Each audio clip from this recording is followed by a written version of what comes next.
Nityananda Shri Advaita Gadadhar Srivasadi Gaur Bhaktivinoda Ki Jai. Shri Shri Radha Krishna Gopinath Samakun Radhakun Giri Govardhan Ki Jai. Shiva Navadam Ki Jai, Shri Maya Panavidam Ki Jai, Gangamai Ki Jai, Jamunamai Ki Jai, Tulsi Devi Ki Jai, Bhakti Devi Ki Jai, Samveda Bhaktivinoda Ki Jai, Transcendental Book Distribution Ki Jai, Harinam Sankirtan Ki Jai, Go Pemanandi. How glorious some devotees, how glorious some devotees, how glorious some devotees.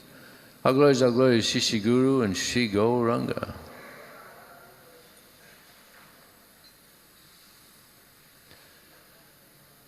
Om Namo Bhagavate Vasudevaya. Om Namo Bhagavate Vasudevaya. Om Namo Bhagavate Vasudevaya.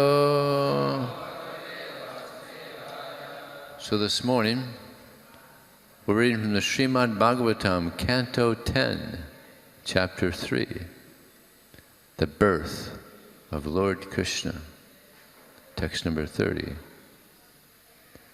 Upasanghara Vishvatman Adho Rupam Alaukikam Shankha Chakra Gada Padma Sriya Justang Chatur Bhujam Upasanghara Vishvatman Adho Rupam Alaukikam Shankha Chakra Gada Padma Sriyajustang Chatur Bhujam Upasanghara Vishvatman Adho Rupam Alaukikam Shankha Chakra Gada Padma Sriyajustang Chatur Bhujam Upasanghara Vishvatman Adho Rupam Alaukikam Shankha Chakra Gada Padma Sriyajustang Chatur Bhujam.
Mataji.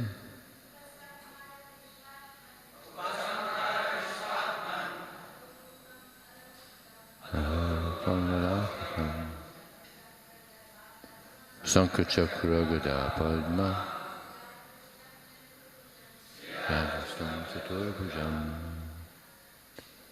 Upasanghara, withdraw. Vishmatman, O all-pervading Supreme Personality of Godhead.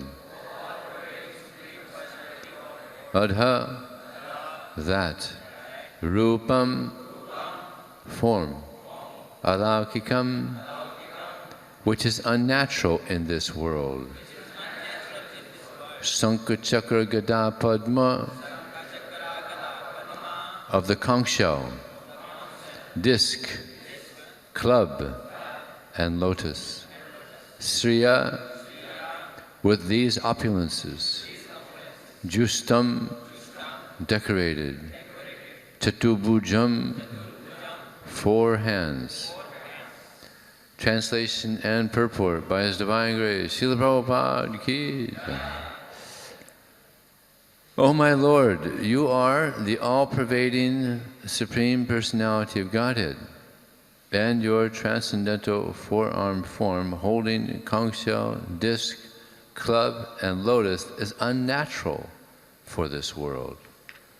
Please withdraw this form and become just like a natural human child so that I may try to hide you somewhere. Purport. Devaki was thinking of hiding the Supreme Personality of Godhead and not handing him over to Kamsa as she had all her previous children. Although Vasudeva had promised to hand over every child to Kamsa, this time he wanted to break his promise and hide the child somewhere else.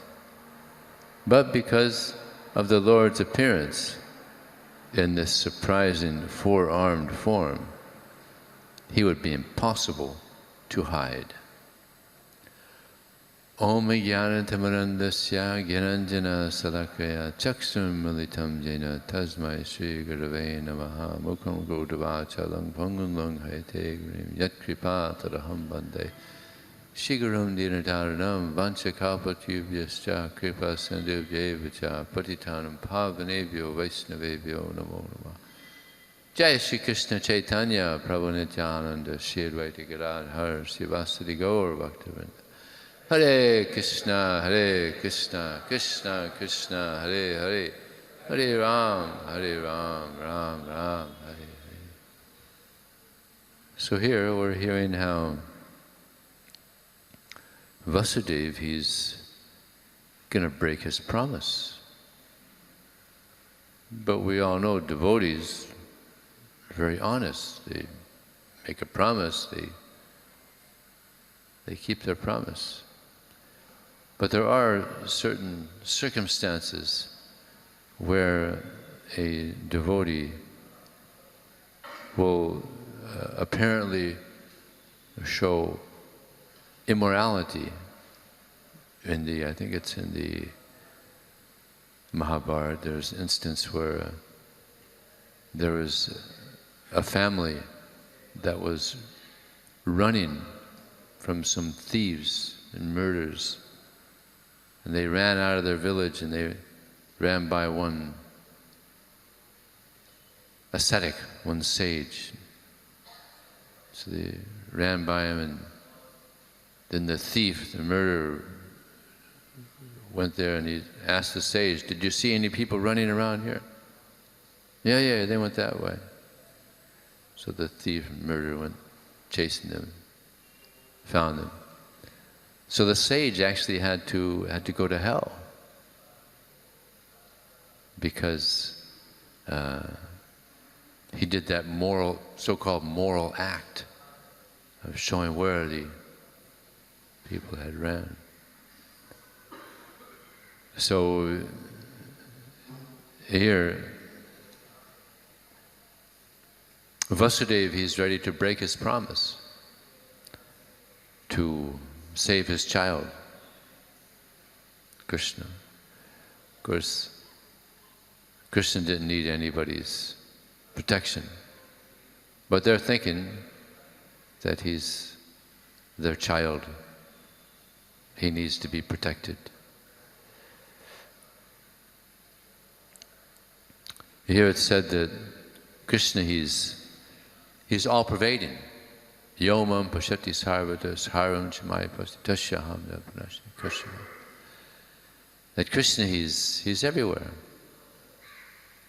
This is the position of Krishna. You know, we're here in this room, but we're not in the other room. Krishna is here, he's also in the other room. And Krishna, he's everywhere. This is Krishna. All pervading. Sometimes people, they claim to be God. It's not uncommon. I remember I was distributing books one time in the airport in America. And I approached one man. I was talking to him. So I asked him, so what kind of work do you do? He said, I'm God. Oh, big position you have there. But I said, well, you know, one of the characteristics of God is He knows everything. Can you tell me what I'm thinking? He said, yes, you're thinking, I'm a rascal. I said, very good, you're right. But I was also thinking of a number. Can you tell me the number? No. So there's cheaters, a lot of cheaters. It's like Prabhupada said that so many countries, they're doing export business. India, also we're doing export. Every couple months, another god is being exported. And people are being cheated. As Bhaktisiddhanta Saraswati Thakur said, there's the cheaters and there's the cheated. Some people want to cheat, some people want to be cheated. So we're very fortunate. We didn't get cheated. Prabhupada said, I've not come here to cheat you, but to give you Krishna. So Krishna, he's everywhere. There's one time a person asked Prabhupada, can you see God? Yes, you also can see God. Rasoham apsakonteya prabhasmi sasi pranava sarve sabdake purusham. I'm the taste in water. We all taste water. Very good. Tasty. It's good water.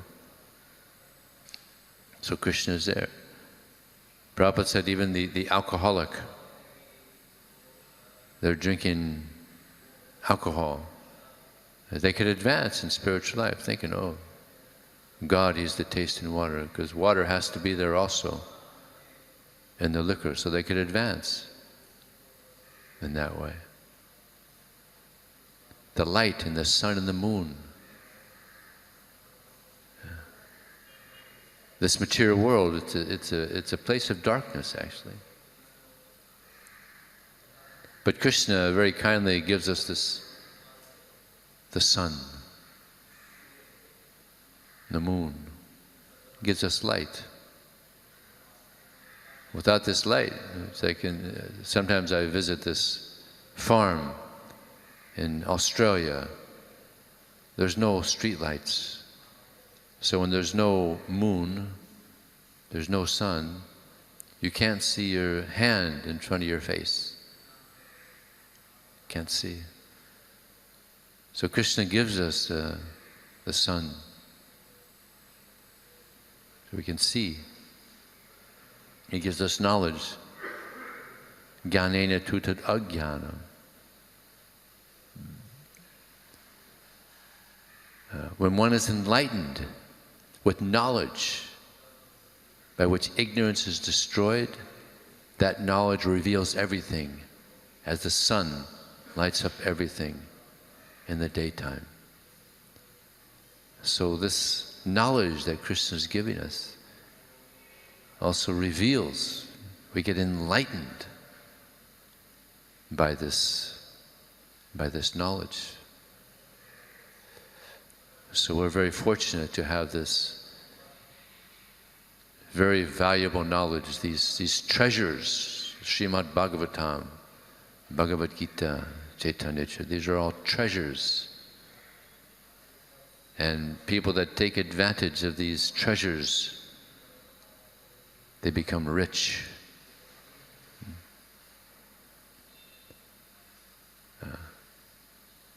And there's devotees, there's examples of people that were very, very wealthy, but they gave up their material wealth to get the treasure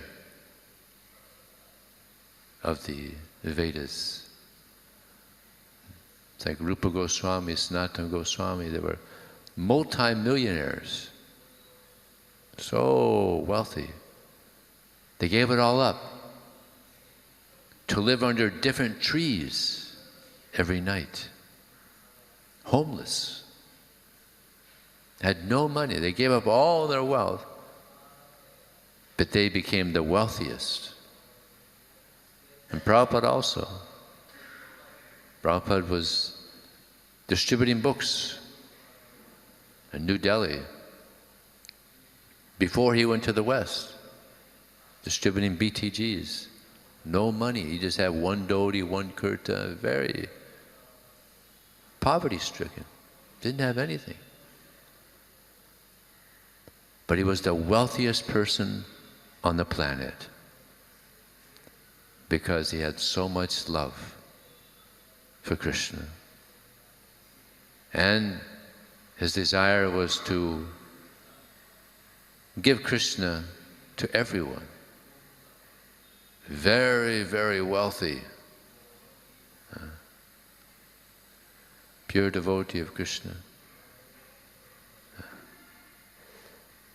So Rasahamaps Prabhasmi Sasi Surya Pranava is the silver Om in the Vedic mantras. Vedyam Pavitram Omkaram. Krishna says in the Bhagavad Gita, I am that which purifies.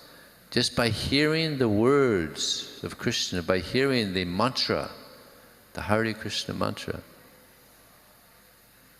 we get purified. In any way we come in contact with Krishna, we get purified. Why? Because Krishna is very pure. He's the purest. So any way we come in contact with Krishna, we also become purified. Rasamamutkonte Prabhasmi Pranava Sarveda Sabdake Purushamdashu. He's the ability in man. Like so many people have so many abilities.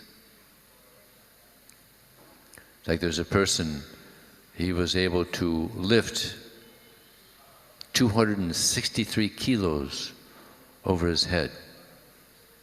It's about 580 pounds.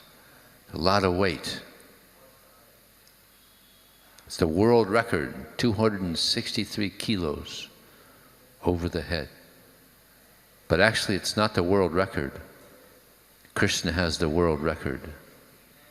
He lifted Govardhan Hill. Nobody knows how many kilos it weighed, but it's heavy.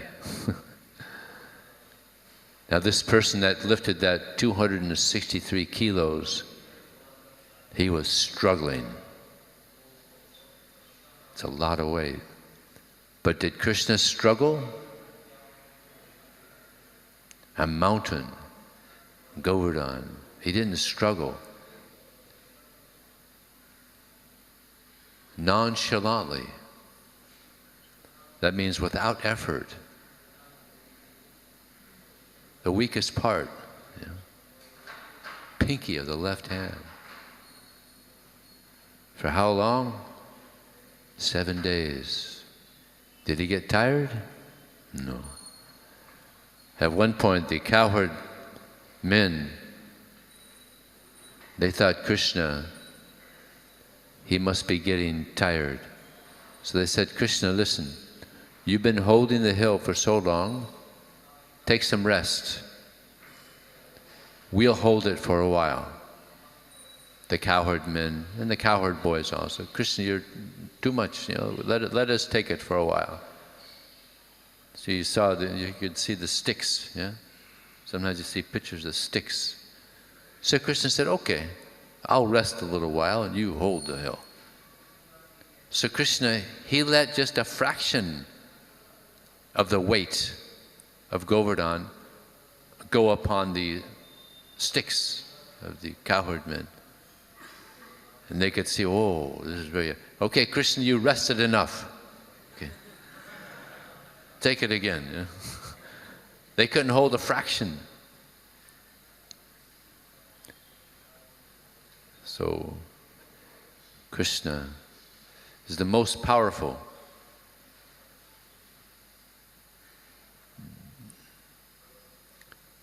He's the most intelligent. Like Krishna, he spoke the Bhagavad Gita. He spoke it in about an hour. And it's not that he had to go and study. It's got to be a good presentation. I'm God, it's got to be good. He didn't have to study or anything. Just off the top of his head, spoke the Bhagavad Gita. And now, 5,000 years later, it's being studied in universities all around the world. Big philosophers and scientists trying to understand the deep meaning of the Bhagavad Gita. Of course, they can't understand. Only the devotees can understand the teachings of Krishna. Bhaktyamam janati yavanyas chadvita. One can understand the Supreme Personality of Godhead only by devotional service. And when one is in full consciousness of Him, through such devotion, they could actually enter into the kingdom of God. So this is how to understand Krishna. And you can see the devotion of Vasudeva and Devahuti. So much devotion. They wanted to hide Krishna. Krishna, this form, this four-armed form, is very difficult to hide this form. They're in a prison cell. There's no furniture. How are they going to hide him? So please, Krishna, this is unnatural. It's very difficult to hide you. So Krishna then he went to his childlike baby form.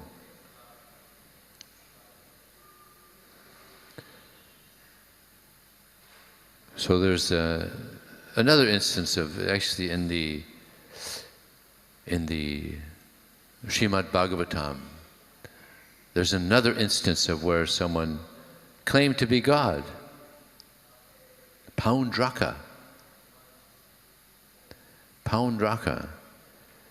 He sent a messenger to Krishna.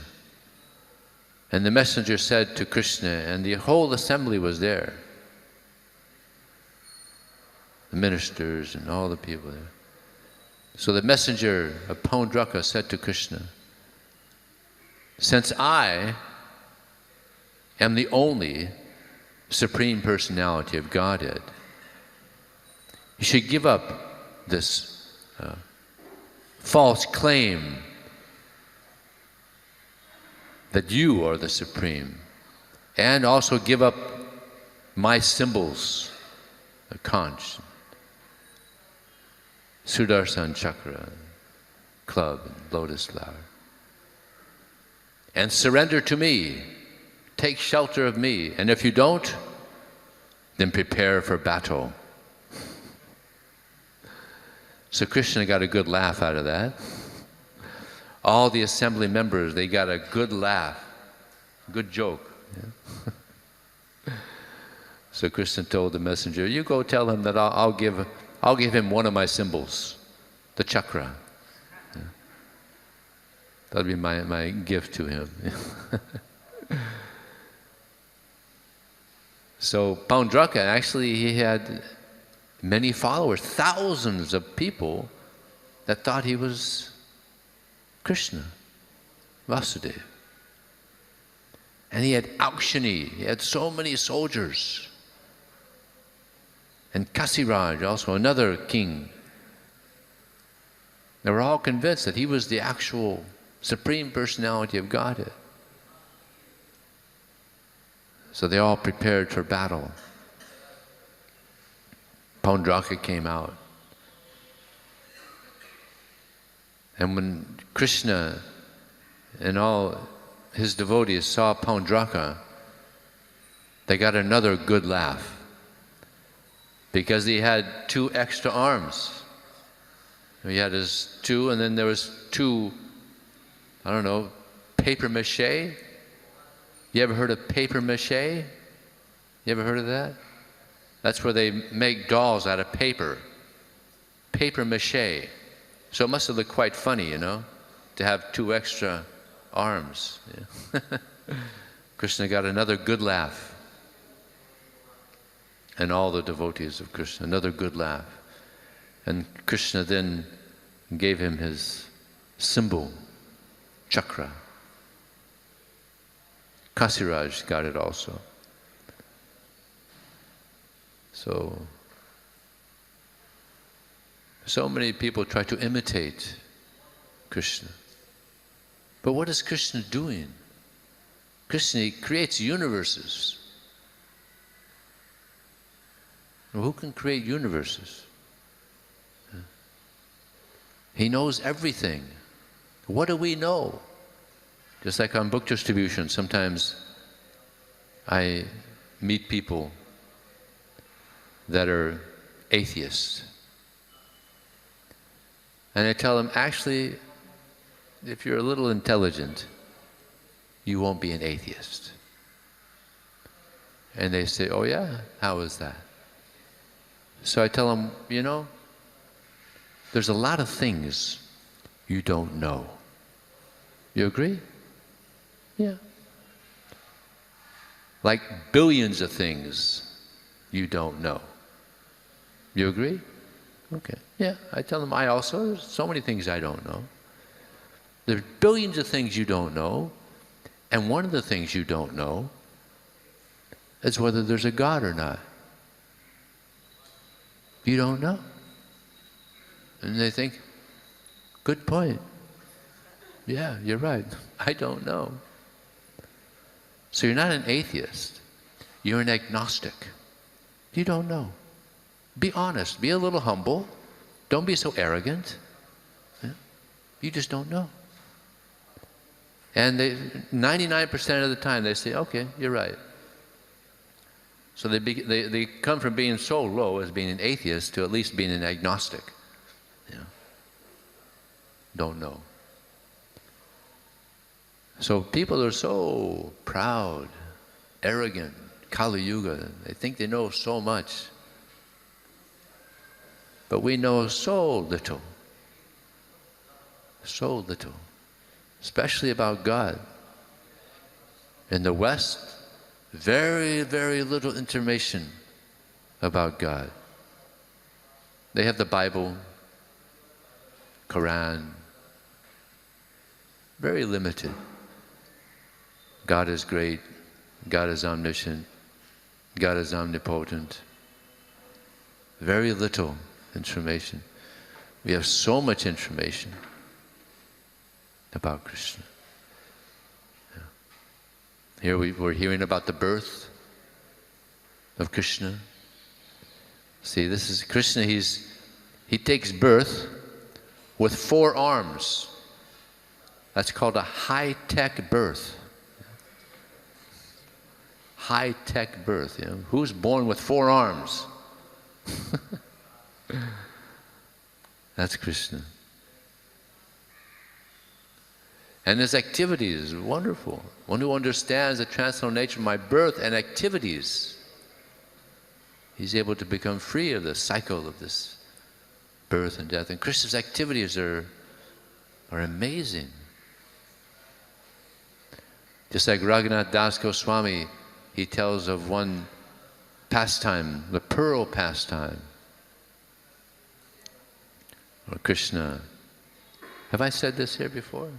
Maybe I said. Anyway, it's a nice pastime. If you heard it before, you get to hear it again. It's a wonderful pastime. Krishna is in Vrindavan.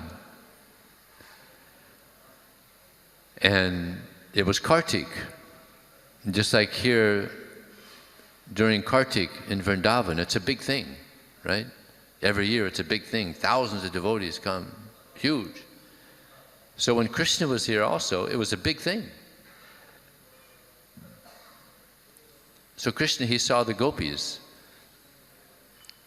And they were making pearl necklaces. So Krishna, he wanted some pearl necklaces also for his cows. So he went to the gopis and said, "Oh, gopis, can you give me some pearls? We're going to make some pearl necklaces for the cows." And they said, "We're not going to give you any pearls to make pearl necklaces for your cows. Go away. Don't bother us. Oh, come on. Give us some pearls. Don't be so stingy. Don't be so greedy. Give us some of your pearls." "No, we're not going to give you any pearls." "Oh, come on." And then finally, one of the gopis said, "Oh, give them one of our discarded pearls. Deformed. Give them a deformed pearl." They gave him one pearl. "Oh, yeah?" Krishna said, "Well, then we're going to grow our own pearls." "Krishna, you don't grow pearls." "No, you watch." So Krishna went to his mother, "Mata, can you give us some pearls? We're going to grow some pearls to make pearl necklaces for our cows." "Silly boy, you can't grow pearls. Pearls come from oysters. They come from the ocean." "No, Mata, I can do it. You know, I'm Krishna. You know, you've seen I do amazing things." "Okay, I'll give you some pearls. You can grow some pearls." They gave him some pearls, and you know, Krishna, he's the son of an agriculturalist, so he lined up the pearls very nicely, you know, very systematically, planted the pearls. And he didn't water them. He milked them.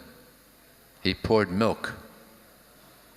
Because he thinks if I pour milk instead of water, then I'll get better pearls. So he was milking the pearl plants. So after 3 days, sure enough, some sprouts came up. So he told the gopis, he told the gopis, "Come, look, I'll show you. You see, sprouts, these are pearl sprouts. Pearls are going to grow from these plants." And they said, no pearls are going to come off those plants. They'll just be thorns. And he said, no, you watch. 3 days later, sure enough, pearls were coming off the plants. And these weren't ordinary pearls. They were fragrant, like flowers. Very fragrant. And there were different colors. Green and blue and pink and red, all different colors, different sizes. So he and his friends made all these pearl necklaces for his cows. And they had so many pearls that they were making pearl necklaces for the monkeys as well. So then he brought the cows and the monkeys to the gopis. You see, I told you. We grew pearls. Look at the nice pearl necklaces on the cows and the monkeys. We had so many pearls. We made them for the monkeys too. And the gopis were astounded. They were shocked. How did he do that? And they asked Krishna, Krishna, can you give us some of your pearls? We want to grow some pearls also.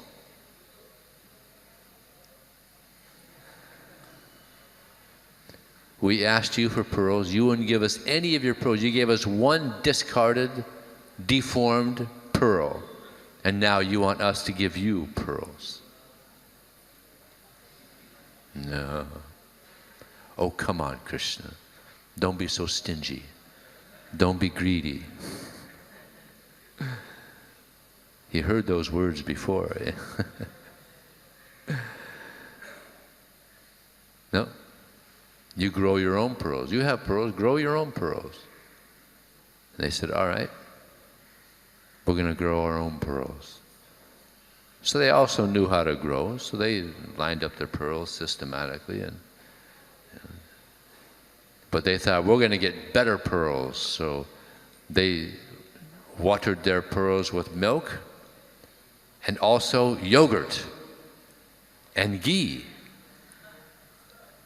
They thought, we're going to get better pearls. So after a few days, they saw some sprouts coming up. Called over Krishna, Krishna, look at this. Sprouts coming up. And Krishna said, oh yeah, let's see. After 3 days, there was only thorns, no pearls. So they were thinking, how does Krishna do these things? I think he must be some mystic. Anyway, let's go try to get some pearls from him. So they were asking again for pearls. And they said, listen, Krishna, we'll give you gold for your pearls. Gold. Each one of these pearls has more value than the Kaustuba gem on Lord Vishnu. And you want to give us gold. So they're bargaining back and forth. It goes on and on, bargaining. So finally Krishna, he decided to be merciful to them. So he gave all of them pearl necklaces. And everybody lived happily ever after. So Krishna's pastimes are wonderful. His birth, his pastimes. Just like how he got a peacock feather is also interesting. He got up early one morning and he called his friends, the cowherd boys. The way he called them was playing the flute. So the cowherd boys came. Krishna is playing the flute. And the peacocks, they came and they started dancing in the courtyard, Krishna's courtyard. And you know, the peacocks, they're very good dancers. Anybody here ever see peacocks dance? Yeah. They're good dancers. So Krishna was so happy to see the peacocks dancing. And so many of the residents of Vrindavan, they came to watch the peacocks dancing and to hear Krishna playing the flute. But then at one point, Krishna, he went into the middle of where the peacocks were dancing, and he started dancing. And Krishna, he's known as Vrindavana Notabara, which means he's the best dancer of Vrindavan. So Krishna, he was dancing, and all the peacocks, they separated to watch Krishna dance. And all the residents of Vrindavan, they were watching Krishna dance. So pleased to see how well he dances. And then at one point, Krishna, while he was dancing, the flute slipped out of his fingers. And it's hovering, but it's still playing. Even though Krishna's not blowing it, it's still playing. Because it's also a person. Everything is person. One place in the purport, Prabhupada says, in the spiritual world, Goloka Vrindavan, everything sees, everything hears, everything talks, everything moves. Everything is alive. Not like in this world where there's so much dead matter. Everything is alive there. Everything is personal. So the flute is hovering and still playing. Now Krishna had 2 free hands. So then he really started dancing. Yeah. To everyone's amazement, Krishna is dancing so wonderfully. And then after some time, Krishna, he stopped dancing. And the leader of the peacocks came and said, Krishna, you are the best dancer in Vrindavan. So he took a peacock from his body and he put it in Krishna's head. Said, you should always have this peacock in your head because you're better than all of us peacocks at dancing. So that's how Krishna got a peacock feather in his head. He's the best at everything. And that's why we want to surrender to Krishna. Thank you very much, Hare Krishna. Any question or comment?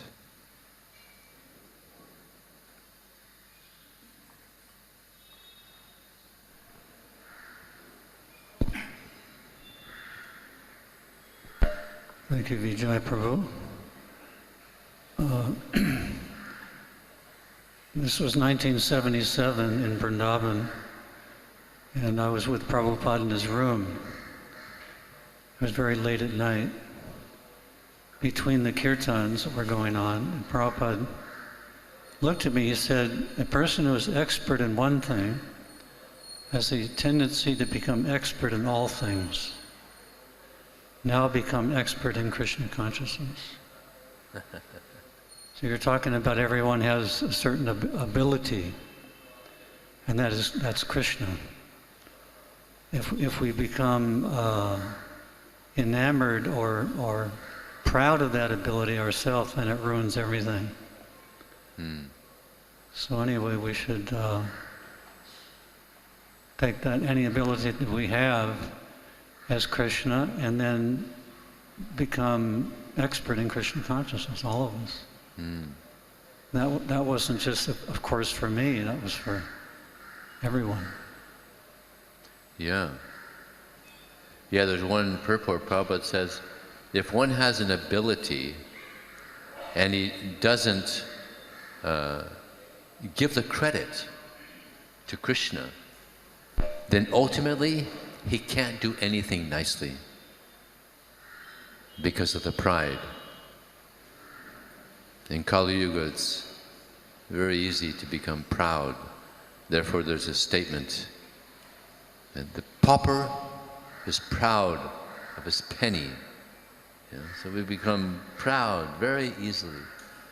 So we should, as devotees, we should always, whatever ability we have, always give the credit to Krishna. By Krishna's mercy, we're able to do anything, right?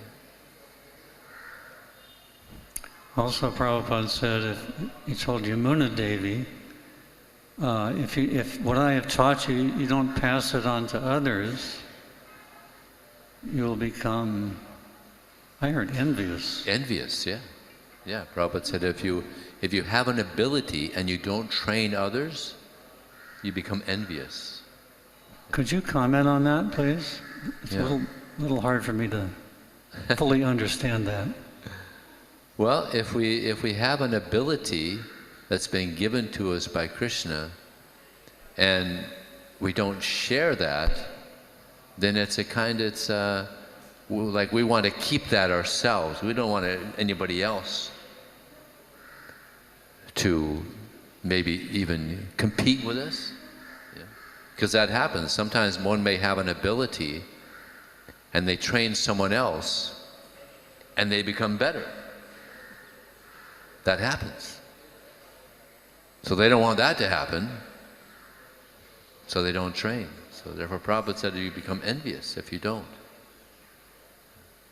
It's like sometimes good book distributors, they train some new bhakta and the new bhakta becomes better than him. Kind of shake him up a little bit. Hey, what happened? So yeah, we have to share whatever abilities we have. You're very fortunate to have Yadubar Prabhu here. He was here in Juhu when this whole property was pretty much a swamp, right? Not a swamp, it was dry. It was dry, There was nothing here though, but some Lots of weeds. Mosquitoes and rats and... Yes. Yeah. You were the treasurer, right? No, Mahamsa Prabhu was the treasurer. I was the secretary. Oh, he was the secretary. When there was nothing here. 71? 71. 71. And he's still here, serving Krishna. Haribo!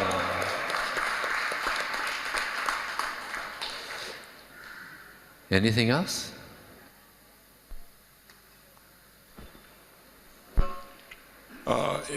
Chanting and hearing the holy name makes the complete chanting. So if one only hears from others, what is the potency of that chanting, that hearing? What did you say? I couldn't understand. Chanting. Give it to him. You have a strong accent. Prabhuji is asking that we need to chant and hear our own mantra, but what if we hear others chanting? What if we hear others chant? That's also auspicious. Prabhupada said we should chant so that others can also hear us. That's auspicious, but not too loud. There was one interesting thing happened in Canada where they were in the temple, devotees were in the temple chanting, and some days earlier Prabhupada had said that we should chant, if our mind is giving us disturbance, we should chant louder than our mind. So one devotee was in the temple room chanting real loud. I guess his mind was disturbing. Jayapataka Swami. So some devotees went to Prabhupada and said, Prabhupada, Jayapataka, he wasn't a Swami at that time, he's chanting so loud we can't hear our chanting. So Prabhupada called in Jayapataka and said, Jayapataka, you go to the top of the hill and chant. So that's what he did. He went to the hill and he chanted very loudly. So don't chant too loud. But it's okay to hear others chanting. Sir, my question is that chanting and hearing makes the complete chanting of our own. But if I only continue to hear from others, those who are chanting or recorded chanting, then what is the potency of that hearing? What is the potency of that is 50% or what? Well, it depends on our consciousness. If we're sincerely trying to hear, just like if we're sincerely trying to hear the holy name of Krishna, then we advance very quickly. If we sincerely hear, for instance, Srila Prabhupada giving class, we advance very quickly. So therefore, one of the great offenses, one of the big offenses that we commit is inattentive hearing. We hear inattentively, class or the holy name, and this is a big obstacle to our advancing in Krishna consciousness. So we should pray to Krishna to hear attentively. Then we advance quickly. One more question, which is not of this class. Do the residents of Vaikuntha have a chance to elevate to Golok? Yes. Thank you. Yes. Okay. Thank you very much. Srila Prabhupada ki? Yeah.